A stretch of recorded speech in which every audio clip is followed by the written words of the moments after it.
성경 말씀 함께 보겠습니다. 열왕기상 18장 22절부터 40절.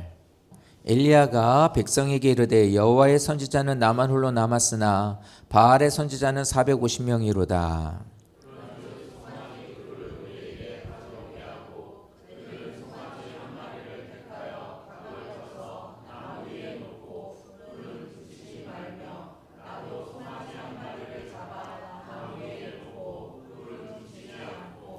너희는 너희 신의 이름을 부르라. 나는 여호와의 이름을 부르리니 이는 불로 응답하는 신 그가 하나님이니라. 백성이 다 대답하되 그 말이 옳도다 하니라.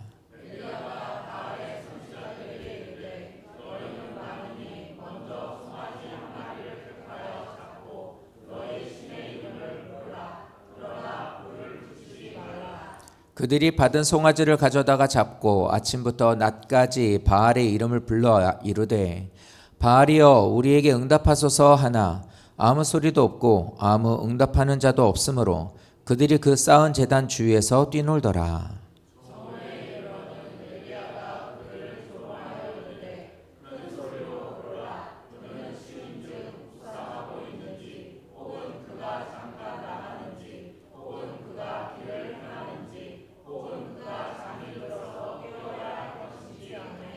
이에 그들이 큰 소리로 부르고 그들의 규례를 따라 피가 흐르기까지 칼과 창으로 그들의 몸을 상하게 하더라.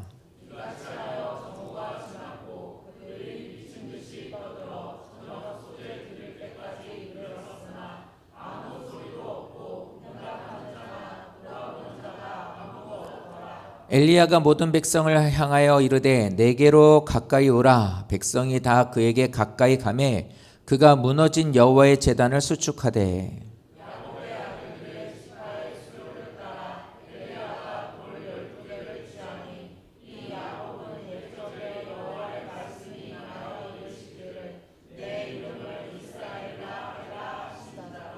그가 여호와의 이름을 의지하여 그 돌로 제단을 쌓고 제단을 돌아가며 곡식 종자 두세 알을 둘 만한 도랑을 만들고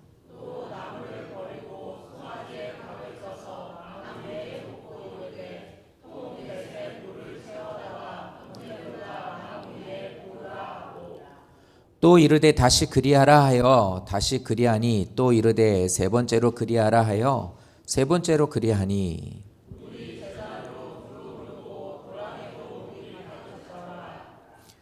저녁 소재 드릴 때에 이르러 선지자 엘리야가 나아가서 말하되 아브람과 이삭과 이스라엘의 하나님 여호와여 주께서 이스라엘 중에서 하나님이신 것과 내가 주의 종인 것과 내가 주의 말씀대로 이 모든 일을 행하는 것을 오늘 알게 하옵소서.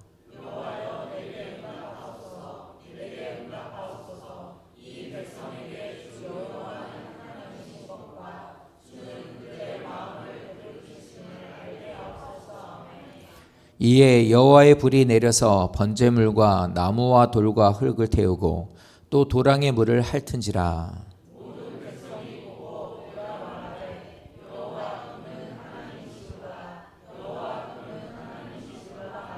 다 같이 엘리야가 그들에게 이르되 바알의 선지자를 잡되 그들 중 하나도 도망하지 못하게 하라 하매 곧 잡은지라. 엘리야가 그들을 기손 시내로 내려다가 거기서 죽이니라. 아멘. 자, 오늘 함께 보신 말씀으로 무너진 제단을 수축하자, 수축하라 라는 말씀으로 함께 말씀을 나누겠습니다. 우리는 날마다 영적인 전쟁을 하는 이들입니다. 하나님을 믿는다고 하는 우리들은 더욱 하나님의 말씀으로 하나님을 드러내며 영광을 돌리는 삶을 사는 것이 옳습니다. 그게 영적 전쟁에서 승리하는 자들이죠. 그런데 하나님을 믿는다고 하는 많은 우리들이 하나님을 믿는다고 말을 하면서도 이 먹고 사는 문제하고 예수 믿고 하나님의 자녀의 삶을 사는 것을 별개로 생각하는 일들이 정말 많습니다. 그래서 생활은 세상의 논리와 방법으로 살아가고 자기 중심으로 살아가고 그리고 우리들의 삶에 천국은 있는 것 같으니 신앙생활을 보험 삼아 들어놓는 경우들도 있어요. 이게 진짜 무섭고도 안타까운 말이지만 그렇습니다. 그래서 신앙생활을 하는 우리들의 삶에 이게 나눠지는 것으로 끝나는 게 아니라 이제는 신앙생활도 세상 논리와 방법으로 하는 사람들도 많이 있죠. 영적 전쟁이라는 것을 우리가 안다면 이것을 우리가 반드시 생각하고 넘어가야 될 부분인 것 같습니다. 주일 예배 시간 이 한 시간에 와서 앉았다는 것을 자기의 책임과 의무를 다한다고 생각하고 스스로 천국 백성이라고 자부하거나 그렇게 생각하고 돌아갑니다. 영적 전쟁에서 실패하는 자의 모습이죠. 그래서 하나님은 그 방향이 잘못됐다고, 엉뚱한 쪽으로 가지 말라고, 또 엉뚱한 쪽으로 갈까 하나님께서 그것이 염려하더니 방향을 잡아주기 위해서 우리들에게 말씀을 들려줍니다. 오늘 우리에게 들려주시는 말씀도 그런 것 같아요. 그래서 우리가 어떻게 무엇을 갖고 살아야 되는지, 우리들이 무엇을 향하여 나가야 되는지를 알려주시는 말씀이 오늘 이 말씀인 것 같습니다. 오늘 말씀을 통해서 나는 과연 영적 전쟁에서 승리하고 있는가? 세상 논리와 하나님을 믿는 것을 나는 이렇게 나눠놓고 살고 있지 않는가? 종교 행위를 통해서 나는 지금도 여전히 하나님의 사람이라고만 생각하고 나 혼자만 그렇게 생각하는 삶을 살지 않는가? 좀 돌아보는 우리가 되었으면 좋겠습니다. 오늘 말씀을 보면 450명의 바알을 숭배하는 선지자들과 대결을 하고 있죠. 그 장면이 오늘 나와요. 근데 오늘 말씀은 그게 중심이 아닙니다. 그러니까 전체적인 말은 그거예요. 아합에게 가요. 그래서 당신들이 섬기고 있는 선지자들하고 나하고 누구의 신인지 진짜 신인지 한번 보자. 이렇게 갈멜산으로 올라오라고 합니다. 450명의 바알 선지자들이 올라왔죠. 그리고 이제 제단을 만들어 놓고 제단을 하나 제물을 올려놓고 기도를 하고 불을 내려주시는 신이 참신이다. 어떠냐? 이렇게 얘기를 합니다. 좋다. 그래서 백성들에게 이제 얘기를 하죠. 그럴 때 백성들도 좋습니다. 이 얘기를 해요. 그 얘기를 하고 나서 이제 이렇게 이제 그들은 그들대로, 엘리야는 엘리야대로 이제 이 일들을 이제 진행하게 되고 이제 이루어지게 되는 것을 오늘 말씀으로 보고 있습니다. 그런데 오늘 말씀을 이렇게 보면 말씀드린 대로 450명의 바알 선지자들과 엘리야와의 대결이 중심이 되지 않아요. 그게 중심이 아니에요.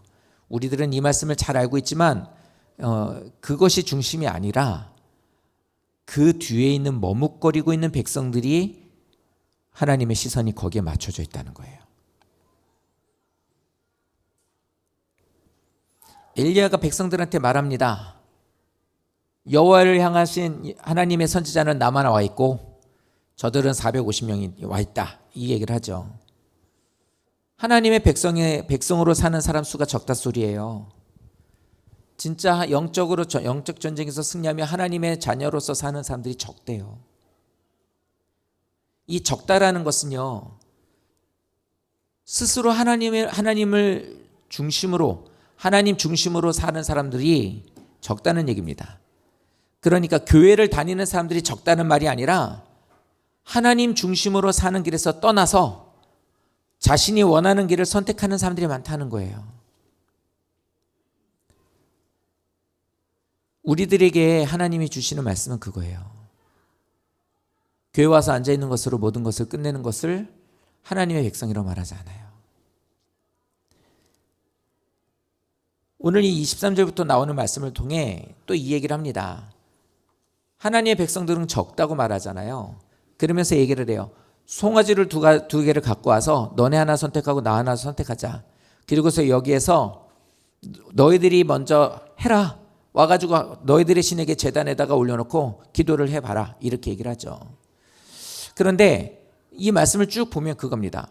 하나님을 향한 백성이 적지만, 하나님을 향한 백성의 숫자는 적지만 약하지는 않아요. 적다는 말이 약하다는 말이 아니에요. 불리하다고 생각하지 않아요. 엘리야는 여기서 담대하고 되게 강합니다. 나 혼자 쪽수가 나는 너무 적고 너네는 많으니까 내가 조금 되게 좀 쫄려. 나는 이렇게 하고 불리한 것 같아. 이 얘기를 하고 있는 게 아니에요.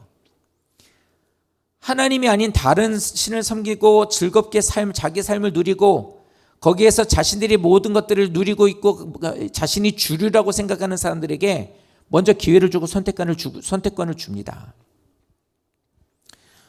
바알을 따라간다라는 것은 이방신을 섬기는 사람들이라고 말할 수도 있지만 반대로 말하면 세상에서 먹고 사는 문제를 중요하게 여기는 거예요. 하나님보다 풍요롭게 사는 것을 더 중요하게 여기는 거예요. 그래서 사람들에게 있어서 인기나 아니면 사람들이 좀 더 시선이 머물고 중요하게 여기는 일들에 대한 것을 나는 좀 더 그것을 원해 라고 하며, 즉 우상을 만들고 바알이라는 우상을 만들고 거기에 섬기는 것을 말하는 것보다도 내 중심과 내 생각과 내 생활에 대한 것과 내 정욕에 대한 것들이 더 중요해라는 사람들이 그것을 향하는 사람들이 더 많다 소리거든요. 그러니까 엘리야는 그 사람들에게 재물을 선택하라고 선택권을 줘요.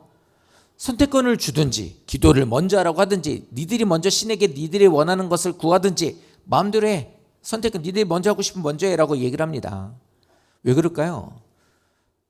하나님을 믿는 사람이니까 내가 먼저 나가겠다고 말하지 않아요. 엘리야가 지금 이들에게 바알을 섬기는 그 450명에게 니들이 먼저 해. 재물도 니들이 골라. 원하는 대로 해. 모든 것들을 먼저 하라고 다 이렇게 선택권을 내주는 이유는 어차피 불을 내리시는 하나님이신걸 이렇게 말하고 이 생각 때문인 거예요. 엘리야는 그걸 믿고 있는 거예요. 하나님은 어차피 불을 내리시는 우리 하나님이시니 니들이 먼저 하든지 뭐 하든지 지지고 볶든지 마음대로 해라. 그 얘기를 하고 있는 거예요. 이거는 하나님을 믿는 사람이니까 당연히 그렇게 생각하고 말할 수 있죠. 그러나 엘리야가 지금 말하고 있는 건 그걸 말하는 게 아니에요. 18장 1절에서 그랬잖아요. 아합에게 가라고 내가 비를 내리겠다고. 그 말 듣고 여기까지 온 거거든요. 그러니까 엘리야는 뭐냐면 하나님이 능력을 보이실 것을 의심하거나 걱정하지 않아요. 왜 그러냐? 지금까지 살면서 자기가 봤거든요. 내가 지금까지 지내오면서 하나님은 내게 말씀하시고 약속하신 것을 이루시는 하나님인 것을 내가 봤거든요. 없는 것을 있게 하시고 말라있는 떡그릇에 가루가 들어있고 기름병에 기름이 들어가게 하신 것을, 시냇물이 말라서 흐르지 않는 그것에 까마귀를 통해서 하나님께서 그곳에 떡과 고기를 주면서 먹게 하시는 그것을 자기는 경험했거든요. 죽은 자를 살리시는 하나님도 경험했어요. 그러니까 뭐냐면 엘리야는 하나님의 말씀에 순종하고 갔을 때 하나님은 그 모든 명령하시고 말씀하시는 것을 이루시더라. 이걸 경험한 거예요. 그러니까 여기 계신 우리 모든 성도님들도 이걸 꼭 기억해 주세요. 성도님들이 살면서 크든 작든 자주든 아니면 뜨문뜨문이든 상관없이 예수를 믿고 그 말씀에 순종하면서 길을 걸었을 때 반드시 하나님이 나로 하나님의 살아계신 것을 경험하게 하신 게 있을 겁니다.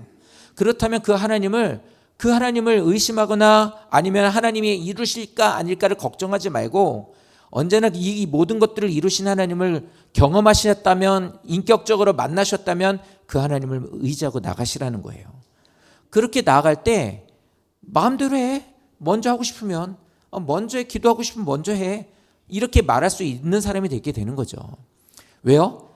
어차피 하나님 약속하셨으니까 1절 말씀하셨던 것처럼 언약을 이루시는 하나님이라는 걸 나는 믿으니까 나는 그거에 대해서 별로 문제 없어. 이렇게 말해요.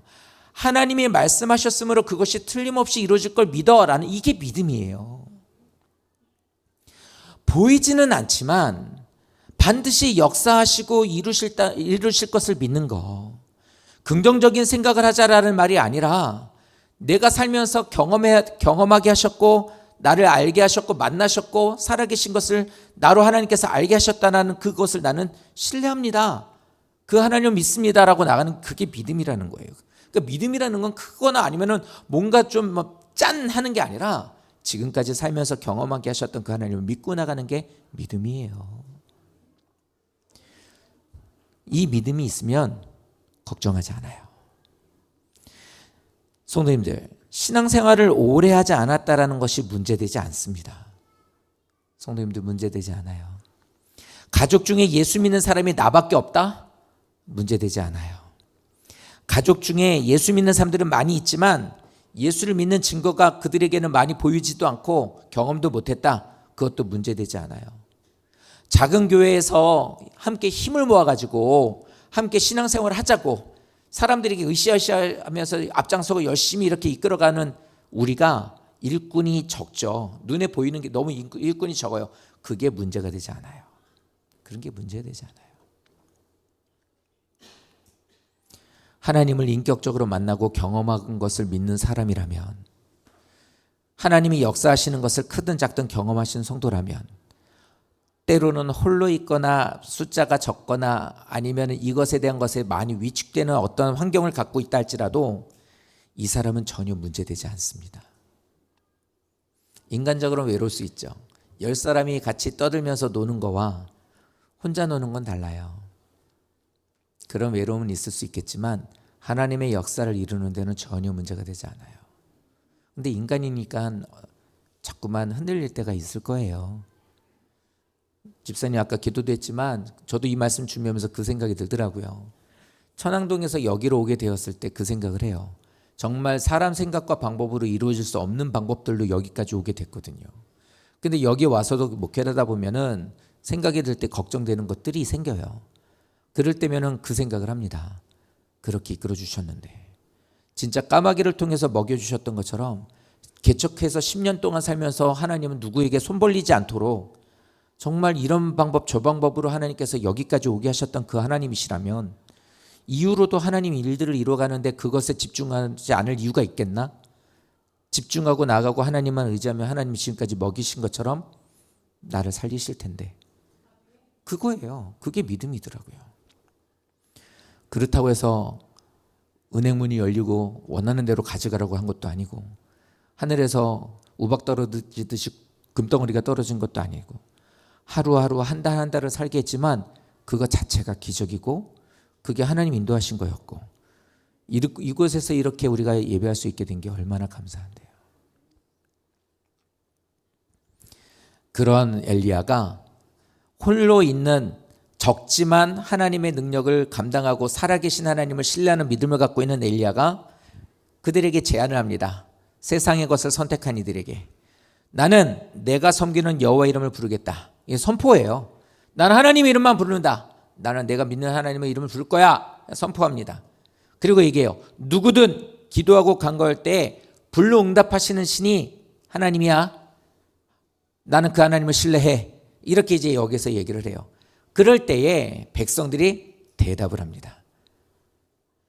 백성들이 대답해요. 머뭇거리지 말고 하나님 편에 서든지 우상 편에 서든지 너희들이 그것을 선택해 라고 했을 때 저 왜 저래? 규머거리야? 아니 벙어리야? 도대체 왜 말을 안 해? 라고 생각이 들 정도로 입도 뻥끗하지 않았었던 백성들이 그 얘기를 해요. 기도할 때 하늘에서 불이 내리는 신이 진짜 신이야? 그랬더니 그들이 맞아 옳소 그게 진짜 신이야. 이렇게 하고 사람들이 얘기를 해요. 이 말이 무슨 말이냐면 이 대답 여기서 입이 터진 거예요. 맞아 이러고 옳소 이 얘기를 하죠.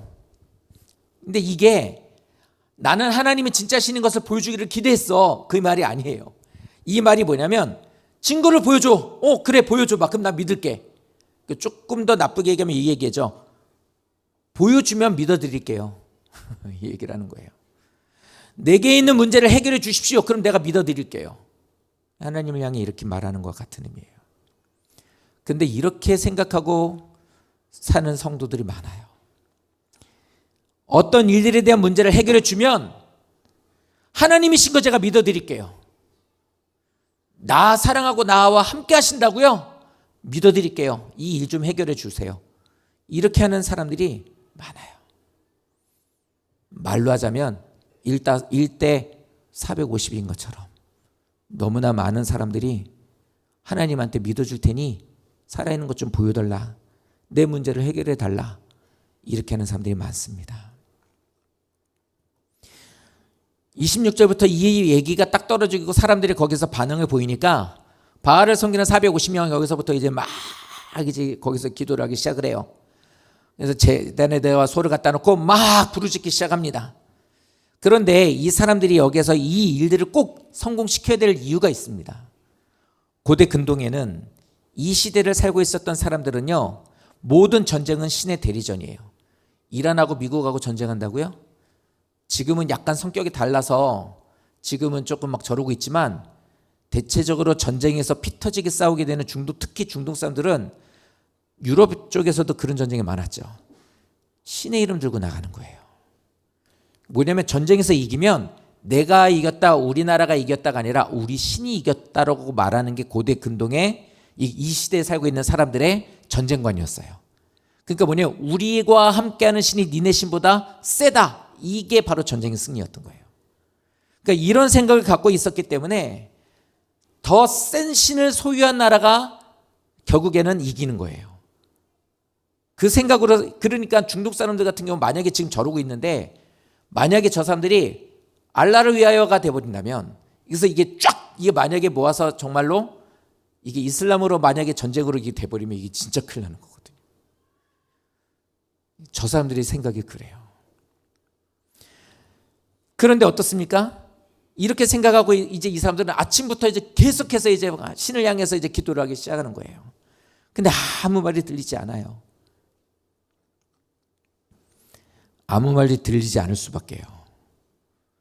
시편 말씀에도 분명히 말하지만 저 사람들은 자신의 몸이 상하도록 계속해서 자해를 하면서도 자기의 신에게 자기들의 기도를 하고 있지만 이루어질 수 없는 일들이죠. 그런데 이거를 통해 우리에게 주시는 것은 그겁니다. 열심은 있는데 방향이 잘못됩니까? 열정은 있는데 대상이 잘못되어 있으면 아무 소용이 없다 소리예요. 아무리 많고 강해도요, 방향이 잘못되어 있으면 목적지로 못 간다는 소리예요. 바알을 믿고 따라간다라는 건 풍요를 따라간다라는 거예요. 부유함을 따라간다라는 거예요. 세상에 있어서 내 통장에 잔고가 있고 내가 다니는 직장이 탄탄하고 내가 건강하여서 내가 지금 거기에서도 별 문제 없이 직장 생활하고 있다 라고 생각하면 내가 원하는 대로에 대한 계획을 세우고 간다면 그게 내게 바알인 거예요. 그러니까 열심은 있는데 방향이 잘못되어 있으니까 아무것도 안 되죠. 대상이 아닌 것에 대해서 그렇게 나에게 모든 걸 해결해 줄 수 있는 대상이라고 생각하고 있으니까 소용이 없다는 겁니다. 목적지로 못 가요. 오히려 더 멀어질 수밖에 없다는 겁니다. 성도님들, 아무리 열정을 갖고 세상적으로 많이 갖고 강하고 높아지고 이르셔도요, 성도님들의 방향이 하나님께로 향하지 않으면 그 의미가 없습니다. 의미 없어요. 29절 말씀이 이렇게 말합니다. 아무 소리도 없고 응답하는 자나 돌아보는 자가 없더라. 그 26절에서도 똑같이 얘기하고 있어요. 똑같이 얘기해요. 돌아보는 자도 없고 응답하는 자도 없고 나에게 있어서 나의 것을 생각해 줄 수 있는 손을 내밀어 주는 자도 없다고 말합니다. 세상을 사랑하고 세상을 신과 같이 숭배하는 사람들의 어리석음을 말하는 게 바로 이 29절 말씀이에요. 의미 없어요. 돌아보지 않아줘요. 응답도 없어요. 그런데 우리는 세상이 나에게 모든 것을 다 해줄 수 있을 거라고 생각을 하죠. 그래서 세상의 우상을 섬기는 자들과 하나님을 섬기는 사람들의 극명한 차이를 보여주고 있는 게 바로 이 말씀입니다. 30절입니다. 모든 백성을 향하여 이렇게 얘기를 해요. 자, 성도님들, 많은 시간의 신앙보다 바른 신앙이 더 중요한 거예요. 교회를 오래 다녔다라는 것이 나의 신앙을 보장해주고 증명해주는 것이 아니라 바르게 신앙생활하고 있다는 게 중요한 거란 말이에요. 하나님을 향해서 하나님이 살아계신 거에 대한 것 전혀 상관없이 인간적인 요소만 갖고 신앙생활을 그렇게 오랜 시간 동안 한 사람과 말씀을 들으면서 새롭게 마치 백지인 것 같은 그곳에다가 하나님 믿습니다, 사랑합니다 이렇게 하면 하나님이 원하시는 것에 대한 걸 기록하며 그 방향으로 나가려고 하는 그 사람이 훨씬 더 능력 있는 사람이라는 거예요. 오랫동안 신앙생활하는 것과 신앙에 대한 능력은 비례하지 않아요. 그래서 신앙생활 하신 지 얼마 안 된 이들이 더 많이 하나님의 역사가 나타나고 그들을 통해 하나님이 인도하시는 것은 방향이 맞기 때문이에요. 하나님이 보시기에 옳기 때문이에요.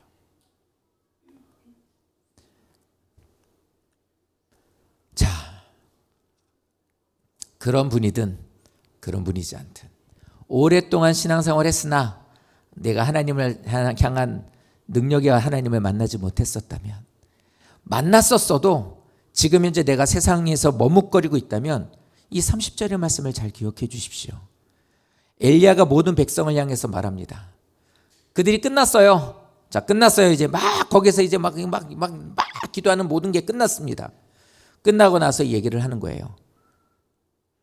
백성들한테 하는 말이지만 하나님이 하시는 말이죠. 얘기합니다. 내게로 가까이 오라. 이게 하나님이 하시는 말이에요. 하나님 우리에게 원하는 건 내게로 가까이 오라예요. 백성이 다 그에게 가까이 가요. 그리고 한 일이 뭐였습니까? 무너진 여호와의 제단을 수축해요. 이것 때문에 하나님은 3년 6개월 동안 가뭄을 줬던 거예요. 이것 때문에 하나님은 엘리야를 여기에다 보내셨던 거예요. 이것 때문에 하나님은 지금까지 영적 전투를 위해서 이 모든 일들을 행하셨던 거예요. 내 삶 속에서 하나님을 만나게 하시기 위해서 내 삶 속에 숱한 사람들을 만나게 하셨고 사건과 사고가 있게 하셨던 거예요. 오늘 이 말씀 듣게 하시기 위해서 돌아오라고. 하나님이 원하는 건 하나, 돌아오라예요. 가까이 한다라는 것은요, 그 뭐와 같은 거냐? 하나님을 가까이 한다는 것은 무너져 있는 제단을 수축하는 것과 같은 거래요. 무너진 여호와의 제단을 수축한다라는 저 수축이라고 하는 말은 뭐냐면 적극적으로 가서 고친다는 거예요. 내가 의도적으로 목적을 가지고 가서 회복시킨다라는 거예요. 지나가다가 그냥 걸려지는 것이 있어서 뭐야 그러고 툭 하고 치거나 찾기를 가다가 차가 별로 없는데 가다가 나무 박스 하나가 도로 중앙에 있어. 그러면 어떻게 합니까? 그 피해가죠. 근데 그냥 피해가는 게 아니라 이게 좀 어둡거나 문제가 될 것 같으면 내려서 어쩌면 그거를 치워요. 의도적으로 치우는 거죠. 수축이라는 말은 목적을 가지고 내게 있어서 이것을 회복해야겠구나라고는 생각을 가지고 해나가는 거예요. 그러니까 하나님은 내가 세상에서 뭘 이뤘니? 너 어떻게 사니? 너 몇 평에서 살아? 너는 재산이 얼마야?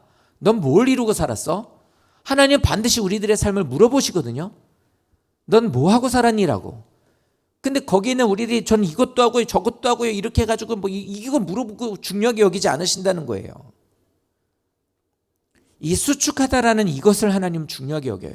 하나님이 나를 사랑하시는 마음을 알고 내가 하나님을 향해 관계를 다시 회복하려고 하는 그 열심을 갖고 나가는 것을 원하시는 거예요. 그게 바로 돌아오는 자에게 이 모습이에요. 돌아오는 자의 모습. 그러니까 하나님의 목적이 오라인데 돌아오는 자는 우리들의 삶에 있어서 의도적으로 하나님과 관계를 잇고 뭔가 막혀 있는 것이 있다면 그것을 다시 치우고 무너져 있는 거면 다시 세우기를 원하신다는 거예요. 관계를 잇기 위해 필요한 것을 하는 것을 하나님 원하신다는 거예요. 근데 그게 보여주는 게 뭘까요? 이게 참 이렇게만 말하면 되게 어려워요. 그럼 어떻게 살라는 거지? 근데 하나님은 나는 너와 관계를 잇고 싶어. 돌아와. 같이 얼굴을 맞대자. 우리나라의 문화는 밥상 문화예요. 한솥. 그래가지고 옛날에는 뭐 하는, 친한 사람들끼리 뭐 합니까? 양푼 갖다 놓고 거기다 밥 갖다 들이붓고 비벼 먹잖아요. 그걸로 인해서 사실 우리들은 그걸로 관계성을 말하는 거거든요. 그냥 그러고서 같이 막 숟가락 막 담가서 밥 먹고 이러고 했잖아요. 그럴 때 정들잖아요. 성도님들, 우리들의 신앙생활하는데 하나님은 나를 사랑하시는 마음을 알고 하나님이 너를 사랑해, 나를 사랑하셔요. 그걸 알고서 하나님과의 관계를 다시 회복하길 원하신대요. 알겠어요. 그럼 어떻게 하라는 거예요? 그게 뭐냐면 예배인 거예요. 여호와의 제단을 수축하라는 것은 뭐냐면 무너져 있고 관계가 끊어져 있었던 예배를 회복하라는 얘기거든요. 다시 말하면 예배는 하나님과 온전하고 올바른 관계를 잇고 있는 통로가 되고 그걸 보여주게 되는 거예요.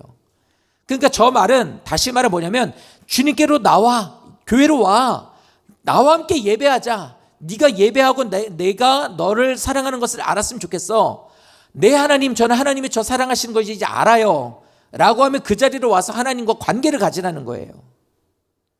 그래서 의도적으로 목적을 가지고 예배에 집중하는 자가 되라는 겁니다.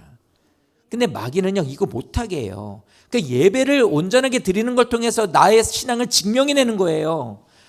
내 생활이 어떠든 아무데나 하나님은 그거에 대한 것을 문제 삼지 않아요. 그러니까 막 살라는 것이 아니라 얼마만큼 세상적으로 사는 것에 대한 것을 기준으로 잡지 않으신다고요. 힘들게 일할. 그래서 교회라는 것은 차별이 없어야 돼요. 돈이 많은 사람이든 없는 사람이든 잘 입고 다니든 못 입고 다니든 아니면 이 어떤 것이든 그게 중요하잖아요. 딱 하나만 있으면 돼요. 여호와를 향한 관계성. 그러니까 예배를 온전하게 드려야 되는데 예배를 온전하게 못 드려요. 딴짓하고 엉뚱한 짓하고 마음은 저 집에다 두고 왔고, 그러니까 처음에 얘기했었던 것처럼 마치 보험 드는 것처럼 신앙생활에 대한 예배를 통해 하나님 앞에 됐죠? 이렇게만 하면 되는 거죠. 저 할 만큼 했어요. 이러고 돌아가는 것 같은 모습을 갖고 있으니 이게 무너진 재단을 수축하는 거하고는 거리가 먼 게 되는 거죠. 그러니까 예배의 실패자가 되는 거예요. 그러니까 예배의 온전한 자가 되는 것이 바로 이거. 의도적으로 목적을 갖고 하나님과 관계를 잇자는 거예요. 근데 이거를 자기가 놔버린다고 스스로. 이게 아무것도 아닌 거라고 생각해요. 예배 시간 조금 늦게 들어오는 거예요. 즉 우리가 왜 예배 시간을 이렇게 하는지 이해하시죠? 우리는 타종을 치면서 다 같이 자리에서 일어나셔서 이거를 기준으로 잡지 않아요. 이거 하기 전에 있는 찬양을 보통 사람들은 준비 찬양이라고 그래요. 예배하는데 준비하는 찬양이 어디 있어요? 없어요. 그런 거. 그러니까 없애버린 거예요. 그리고선 미리 예배하기 전에 오셔서 기도하시라는 거예요. 그래서 음악 틀어놓잖아요. 음악 들으면서 거기서 마음 닫고 하나님 저 왔습니다라고 기도하라고. 그때 그냥 막 떠들고 나가서 막 얘기하고 안 된다고요. 근데 이거 아무것도 아닌 거라고 생각한다고요. 예배 시간에 막 핸드폰 갖고 다른 짓 하는 거 아무것도 아닌 거라고 생각해요. 예배 시간에 뭐 이렇게 좀 늦는 거 아무것도 아닌 거라고 생각해요. 근데 아가서에 보면 이렇게 말해요. 우리를 위하여 여우 곧 포도원을 하는 작은 여우를 잡으래요. 작은 여우라는, 제가 이 사진 이렇게 영진한테 보여줬더니 이쁘대요.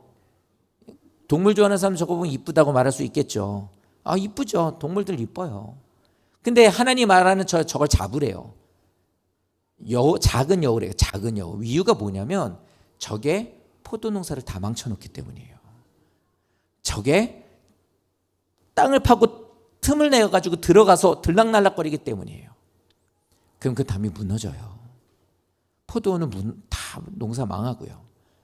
그러니까 저 말씀이 말하는 게 뭐냐면 하나님과의 관계에 있어서 작은 것에 대한 것을 아무렇지도 않게 여기면 안 된다는 거예요. 그걸로 인해 결국 그 모든 예배가 무너져 버리는 거예요. 그런데 버젓이 자기는 아무 문제 없다고 생각을 해요. 그래서 부탁드리고 싶은 게 있습니다.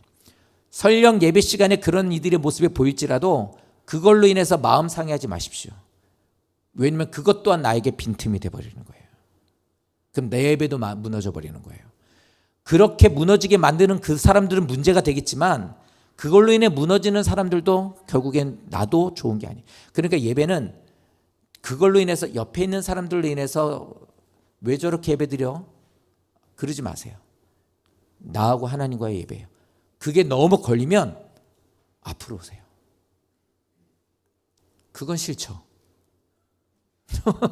앞으로 오는 건 싫죠. 저희 천왕동에 있을 땐 그렇게 하는 거 이해했어요. 앞에 오는 거. 왜냐면 빡 이루게 가다 보면 여기 침 튀거든요. 그러니까 앞으로 안 오지. 이제 높잖아요. 높은데도 안 오잖아요. 성도님들, 예배의 방해거리가 되는 것은 반드시 없애셔야 돼요. 그 예배가 내 신앙과 하나님과의 관계를 설명해주고 증명해내는 거기 때문이에요. 예배는 이런 작은 틈과 같은 일들로 인해 무너지는 거예요. 우리가 모르는 사이에 틈이 생겨 무너진 여호와의 제단을 우리는 수축해야 돼. 다시 의도적으로 잘라내야 돼요. 아, 이런 거 하면 안 돼. 이렇게 해서 예배가 망가지면 안 돼. 하나님을 향해서 내 마음을 올려드리고 하나님이 제가 하나님을 향한 마음이 이래요 라고 하면 안 된다고요. 그 문제가 되면 안 된다고요. 우리는 근데 이거 사람과의 관계가 어때요? 저도 성향이 계획적이고 계획은 반드시 이뤄야 돼요. 뭔가를 뭉뚱그려서 하거나 하기로 한 것에 대한 것을 의미대로 막 수정해버리거나 막 이렇게 뒤바꿔버리는 거 저 되게 싫어하거든요. 그 이런 성격만 갖고 있으면 뭐하냐고요. 하나님을 향해서는 내가 막 하고 내 기준으로 봤을 때는 정확해야 된다고 한다면, 누가 나에게 대해서는 예의 없게 하는 것은 너무 싫어하면서 하나님을 향해 인격적으로 나가는 것에 대해서는 막 하고 있다면 그건 설명할 수가 없는 거예요. 그래서 말하는 거예요. 무너진 제단이 말씀과 순종으로 다시 세워지게 될 때, 회개하게 될 때 하나님의 관계가 회복되는 거예요. 엘리야가 무너진 여호와의 제단을 수축한 것처럼 여호와의 명령을 버리고 바알을 따랐던 사람들이 바알을 버리고 돌아오기를 하나님 원하시기 때문에 이 말씀을 주시는 거라는 겁니다. 여호와의 제단, 여호와의 말씀, 그리고 하나님의 이 모든 우리들의 심령의 성전이 다시 회복되시는 역사가 있게 되시기를 예수님 이름으로 축원드립니다. 32절 말씀에 이렇게 말해요. 그가 여호와 이름을 의지하여. 그러니까 여기에서 이제 수축하고 다시 다 쌌다고 그랬죠. 그렇게 할 때 이제 그러고 나서 이제 해야 될 것들을 쭉 만들어요. 그런데 이게 오늘 말씀의 핵심이에요. 엘리야가 모든 것에 대한 하나님을 믿는 믿음이 있었고 신뢰했습니다. 백성들에게 왜 하나님 외치라고 해서 외쳤고요. 그 자리에 와서 이 모든 것에 그들과 그 바알 선지자들과 함께 누구 신인지 진짜 한번 우리 한번 겨뤄보자라고 얘기했습니다. 그 모든 일들을 이루는데 가장 중요한 것이 바로 이거였어요. 여호와 이름을 의지함이었어요. 성도님들, 세상살이 하면서 믿음 지키는 것은 쉽지 않습니다. 세상에서 직장 생활하고 사업하시면서 내 직장 생활하는 내 모습을 통해, 그리고 또 사업하는 내 모습을 통해, 아이들을 키워가는 부모의 모습인 나를 통해, 그리고 또 우리 가정을 통해 하나님의 이름을 드러내고 높이는 게 사실 쉽지 않아요. 그때 우리들에게 주시는 말씀이 이거예요. 여호와의 이름을 의지하여 하시라는 거예요. 여호와의 이름을 의지하여 하시라는 말을 다른 말로 뭐냐면 예수 이름으로 나아가라는 거예요. 주 예수 그리스도 이름으로 나갑니다. 주 예수님 이름으로 합니다. 주께서 나와 함께 하실 것을 믿고 저는 나갑니다. 이렇게 하라는 거예요. 직장도, 사업도, 자녀 키우는 것도, 가정생활도 할 수 없어요. 우리들이 너무 어려운 것들이 많기 때문이에요. 골리앗 앞에 섰었던 다윗은 어린아이였어요. 우리로 말하면 중학생밖에 되지 않는 나이였다고요. 근데 그 아이가 거기에서 그 일들을 이룰 수 있었던 것은 곰 앞에서 사자에서 늑대나 이리 같은 것들이 양을 훔쳐먹을 때, 그것을 잡아먹으려고 할 때 그가 그 일을 했던 거예요. 내가 예수님의, 우리 표현으로 예수님의 이름을 의지하여, 이렇게. 그는 이제 하나님이었죠. 여호와 이름을 의지하여 하면서 거기서 돌파매질하고 거기서 싸웠단 말이에요. 그때 하나님께서 그를 도왔던 거예요. 그 도왔던 경험을 하고 나서 봤더니 하나님의 백성과 하나님의 이름을 욕되게 하고 있었던 골리앗 앞에 섰을 때도 똑같이 했던 거예요. 곰 앞에 있었을 때 하나님께서 하나님의 이름을 의지했을 때 역사했던 것처럼 나도 네 앞에 서 있는 나를 통해 하나님의 이름을 의지하여 나가는 나는 너와 싸울 거야. 이렇게. 그럴 때 하나님 역사했던 거예요. 우리는 분리시키면 안 돼요. 계신 그곳에서 여호와 이름을 의지하여 하셔야 됩니다. 어떤 것이든 다 자녀 키우는 거 쉽지 않은 거 알아요. 거기에 있어서도 여호와 이름을 의지하여 기도하며 그들을 해야 되고 이끌어야 되고, 경제적으로도 어려운 지금 이런 시기에도 세상 사람들의 논리와 방법이 아니라 여호와 이름을 의지하여 나가는 거예요. 이렇게 하는 자가 되어야 되는 거예요. 그게 다르다고요? 전혀 다르지 않아요. 말씀드렸던 것 같아요. 요셉이 거기에서 노예 생활하면서 한 집안에서 그 일들을 하고 있을 때 그 일들에 최선을 다했어요. 거기서 인정받을 정도로. 근데 인정받는 것으로 하나님은 그걸 말하고 아유 잘하래, 이걸 끝나는 게 아니라 하나님은 뭐에 대한 걸 생각하셨냐면 한 나라를 다스리는 그 일들을 그 집에서 하는 그 일들로 훈련하셨던 거예요. 그 일들을 통해서 나라의 총리가 돼서 나라를 살림을 도맡는 것을, 그것을 통해 훈련하셨던 거라고요. 우상이 주는 것을 먹지 않고 뜻을 정했었던 다니엘이 나는 단순히 하나님의 말씀대로 살기 때문에 우상이 주는 것을 먹지 않고 하나님을 드러낼 거야 라고 하는 그것을 선택하게 되었을 때 그 자리를 떠나서 모든 나라에서 위에서 그 모든 것들 하나님의 살아계심을 드러내는 일들을, 그 자리에 있는 그 음식을 먹는 것을 통해서 이후에는 그 일들을 이루었던 거예요. 내가 집안에서 쌀을 씻고 애들의 밥을 먹이는 그 일들을 하고 있을 뿐이지만 여호와의 이름으로 나아갈 때 하나님께서는 그 일을 통해서 앞으로 많은 사람들의 영을 살리거나 사람들에게 존귀함을 받게 되는 자녀를 키우는 것을 그 일을 통해서 이루신다는 거예요. 우리는 그 일들에 대한 것을 다 잘라놓고 생각을 하니까 문제가 되는 거예요. 이전에 함께 했었던 여호와를 의지했었던 엘리야는 저기에서도 여호와의 이름을 의지하여 나가게 됩니다. 성도님들, 만군의 여호와 이름으로 나아갈 때 하나님께서 다윗을 통해서 역사하셨던 것처럼 시대는 바뀌었지만 똑같이 골리앗이라고 하는 세상 앞에 살 때에 하나님의 이름을 드러내며 영광을 돌리기를 원하시는 성도님들이시라면 마음속으로 외치면서 주의 말씀을 순종하며 나가십시오. 여호와의 이름을 의지하여 나갑니다. 나는 별로 보잘것없는 사람이지만 나와 함께 하시는 예수님의 이름을 의지하여 나갑니다. 이게 마귀가 제일 무서워하는 말이에요. 엘리야가 기도해요. 기도할 때 이렇게 기도합니다. 하나님, 이 기도를 잘 보시면 이래요. 아브라함과 이삭과 이스라엘의 하나님이라는 말은 뭐냐면 지금도 여전히 살아계신 하나님이라는 말이에요. 성도님들 기도하실 때 이 기도를 하는 게 이 기도와 똑같은 말이에요. 하나님은 지금도 살아계세요. 저때 하고 있었던, 이전에 있었던, 저들에게서 3000년 전에 있었던 아브라함과 함께 하셨던 하나님은요, 엘리야가 있었던 저 시대도 여전히 하나님은 함께하고 계셨고 지금도 함께하고 계세요. 이게 능력이고 은혜가 되는 말씀이죠. 그런데 그 다음에 있는 말이 참 마음이 아파요. 그 다음에 있는 말씀을 보면 이렇습니다. 여호와여, 주께서 이스라엘 중에서 하나님이신 것을, 이스라엘 중에 하나님이신 거, 이걸 말하지 않아도 다 아는 거거든요. 이 사람들은 다 알아요. 하나님이 여호와가 그들의 하나님이시라는 것을. 근데 이 기도를 하는 말이 뭐냐면 그겁니다. 이게 되게 굴욕적인 말이에요. 왜 그러냐면 하나님의 백성들이 하나님이 함께하고 있다는 것을 이들이 인정하지 않고 있기 때문이에요. 여전히 살아계신 하나님이라고 말하면서 이 굴욕적인 이 말을 해요. 하나님이 바알과 대결을 할 대상이 되시나요? 안 되거든요. 이렇게 보면 돼요. 세계적인 축구 선수가 있어요. 세계적인 야구 선수가 있어요. 그런데 여기 와서 항동 초등학교 와가지고 초등학교 애들하고 시합해요. 그게 그 축구 선수에게 그 축구 경기를 이겨요. 그 야구 경기를 이겨요. 요즘 뭐 야구하더라고요.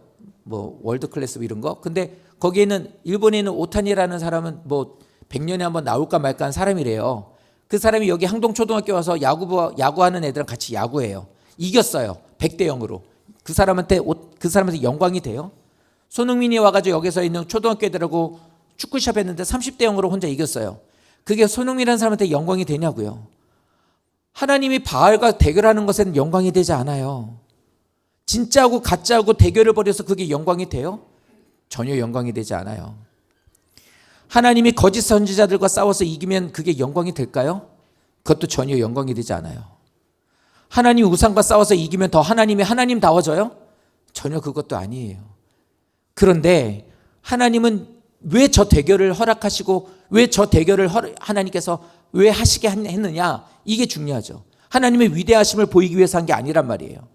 하나님은 저 굴욕적인 싸움을 하시는 것을 굴욕적이지만 참으신 이유는 하나님이 우리를 얼마나 사랑하는지를 보여주기 위해서예요.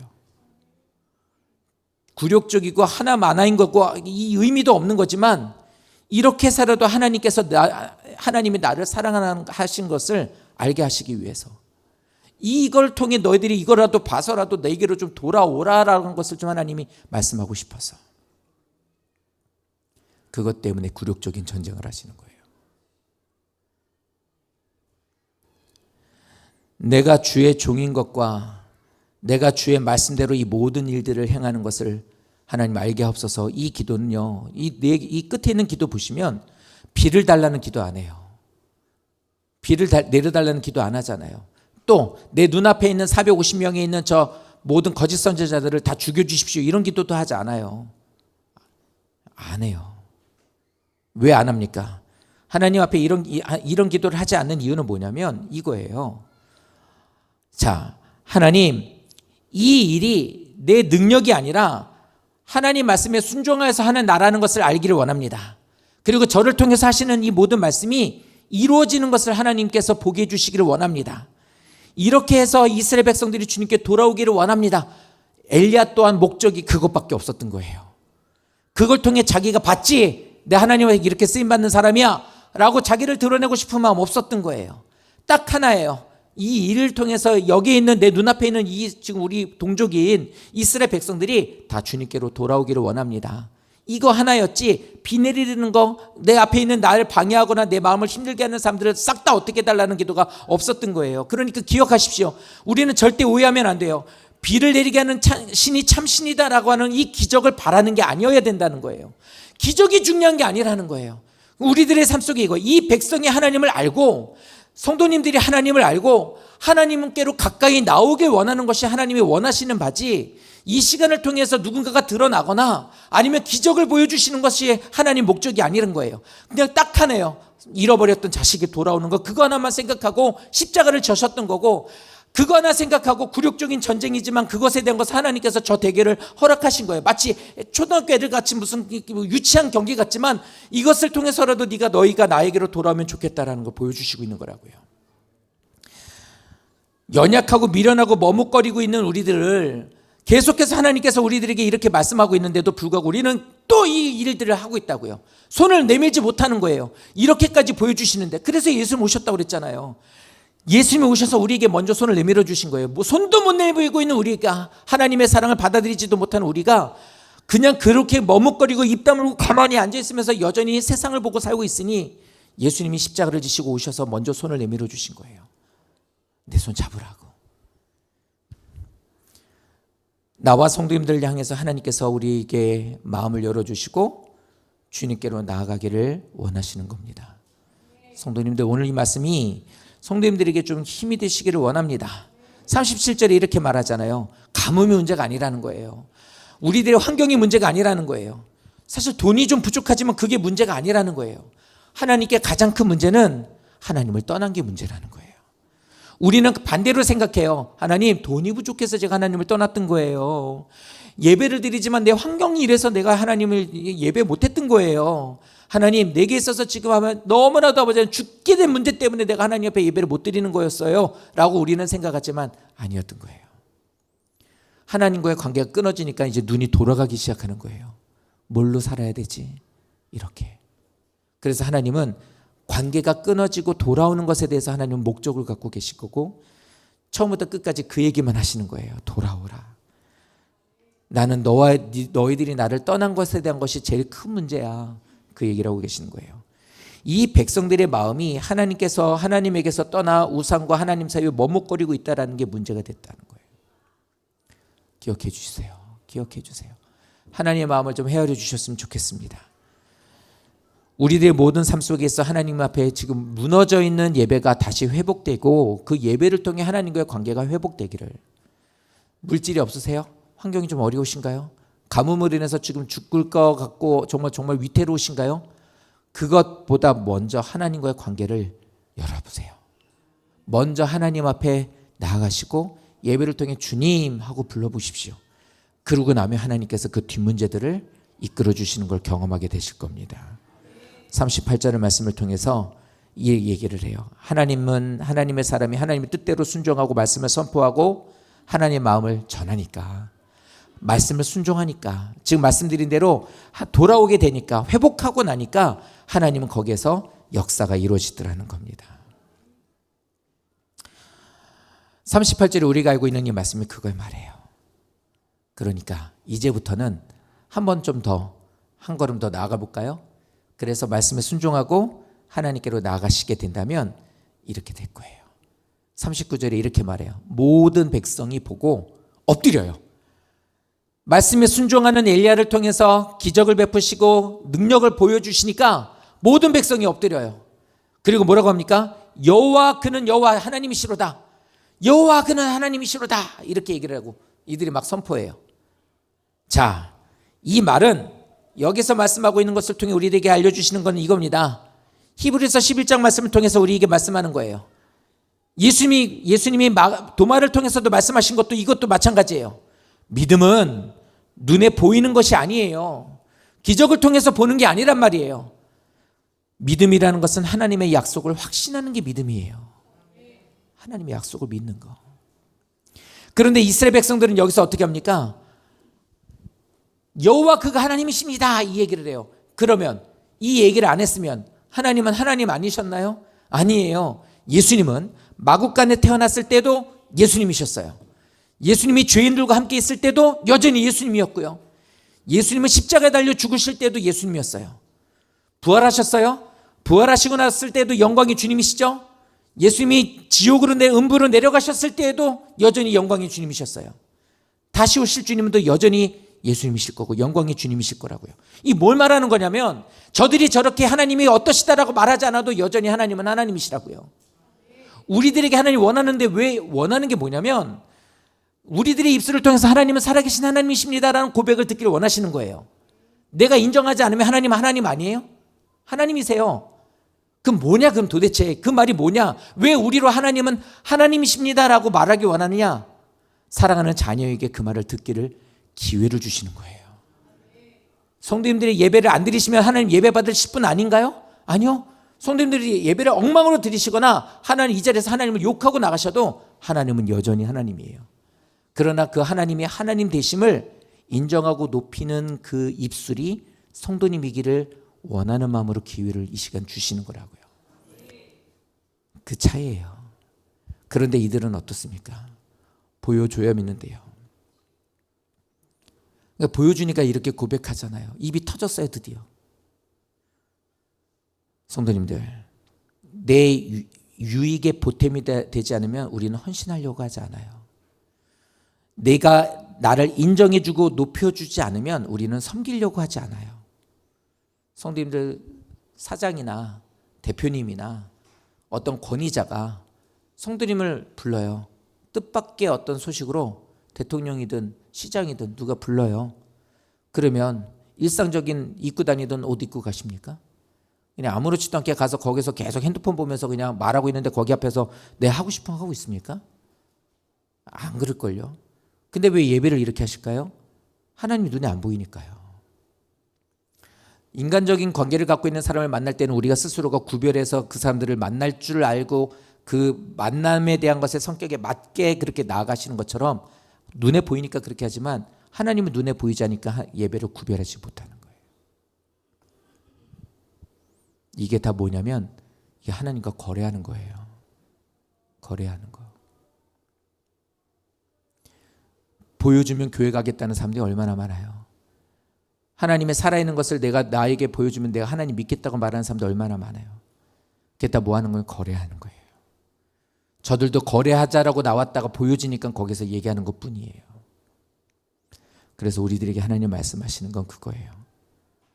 문제는 환경에 있는 게 아니더라. 저 고백이 진정한 믿음의 신앙의 고백이 아니라 하나님과 무너져 있는 재단이 수축되고 하나님과의 관계가 회복되는 자에게 있어서 저 말을 듣고 싶으신 거예요. 그래서 나오라고 하시는 거예요. 우리가 심각하게 여겨야 되는 것은 다른 것에 마음을 두고 있음으로 인해서 하나님과의 관계가 끊어져 있는 것을 심각하게 여기셔야 돼요. 하나님은 기적을 통해서만이 하나님의 살아계심을 보인 게 아니라 무너진 재단을 회복하는 거, 일주일에 한번 교회에 나가주는 게 아니라 이 시간을 통해 살아계신 하나님 앞에 내 마음을 아뢰는 거, 그리고 나를 찾아오신 주님 앞에 나에게 기회를 주신 주님 앞에 감사함으로 나가는 거. 그래서 여전히 저는 주님 안에 거하는 자입니다. 말씀하옵소서 듣겠습니다. 주님의 말씀대로 따라가고 싶습니다. 이 관계가 되는 것을 원하시는 거예요. 이런 관계가 될 때 성도님들의 삶도 가정도 성도님들의 모든 있는 그곳에서의 역사와 회복이 이루어지게 될 줄로 믿습니다. 그런 성도 되시기를 예수님 이름으로 축원드립니다.